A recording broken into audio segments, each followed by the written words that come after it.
बड़ी खबर महाराष्ट्र के नागपुर से इस वक्त की बड़ी खबर सामने आ रही है। हिंसा के 3 दिन बाद कर्फ्यू को हटा दिया गया है।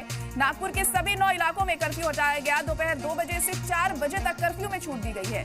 2 घंटों के लिए दी गई कर्फ्यू में छूट। तो इस वक्त की बड़ी और अहम खबर आपको बता रहे हैं कि नागपुर में हिंसा के बाद आज कर्फ्यू हटाया गया है। नागपुर के सभी 9 इलाकों में कर्फ्यू हटाया गया। दोपहर 2 बजे से 4 बजे तक कर्फ्यू में छूट दी गई।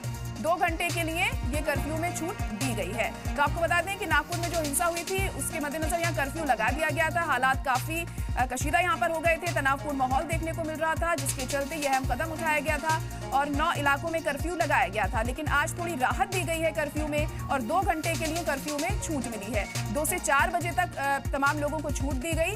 तो 2 घंटे के लिए कर्फ्यू में छूट मिली नागपुर में। तो औरंगजेब की कब्र को लेकर ये सारा तनाजा हुआ था। हमने देखा था किस तरीके से वीएचपी और बजरंग दल पहुंचे थे यहाँ पर जुलूस निकालने के लिए और उसके बाद तमाम पथराव हुआ, आगजनी हुई।